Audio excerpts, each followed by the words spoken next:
अस्सलाम वालेकुम याली मदद दोस्तों। अज असांजी टॉपिक सियासत अवाम ऐं उम्मीद ते आहे।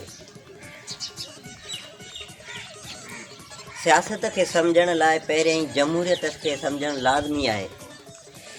जमहूरियत लाइ अंग्रेज़ी लफ़्ज़ डेमोक्रेसी कतब अचे थो।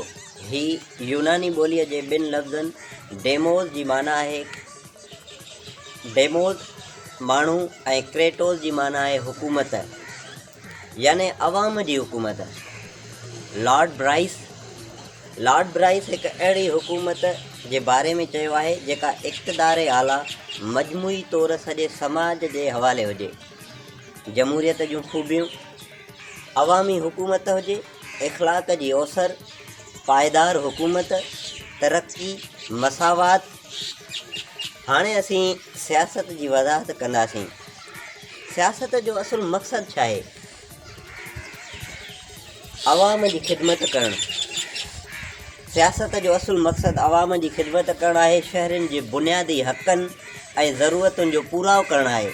हिकु सियासी मुंतख़िब अॻुवाण जो इहो कमु आहे तालीम, सिहत, रोज़गार, अमन व अमान जी सूरत हाल खे ज़ाब्ते में रखणु।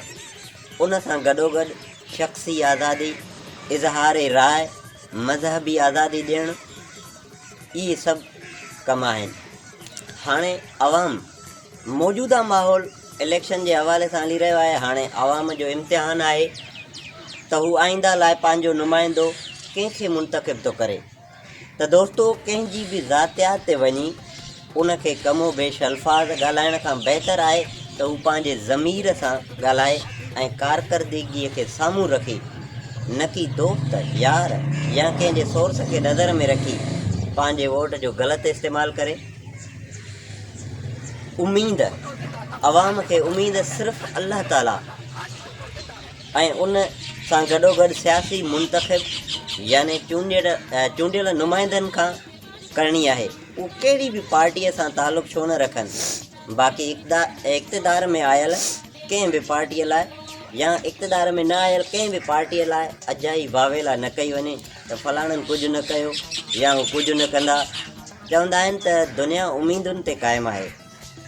खुदारा अवाम खे घुरिजे त पंहिंजो पाण में शऊर पैदा कनि, पंहिंजी औलाद खे तालीम ॾियारे, उन्हनि जी सही तरबियत करे त जीअं उहे पंहिंजी ज़ात यानी ख़ुदपरस्तीअ खां निकिरी पंहिंजे ॻोठ, शहर या मुल्क जी फलाह लाइ हरदम कोशां रहे।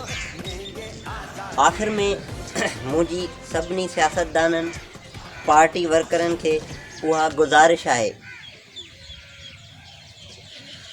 त इलेक्शन खे हिकु इम्तिहानी मुक़ाबले वांगुरु महिनत, रवादारी, सहप, मुहबत ऐं इख़लास वारे माहौल में पंहिंजी पुॼाणीअ ते पहुचाइनि।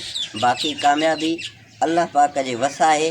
जंहिंजी तक़दीर में हूंदी उनखे ज़रूरु मिलंदी।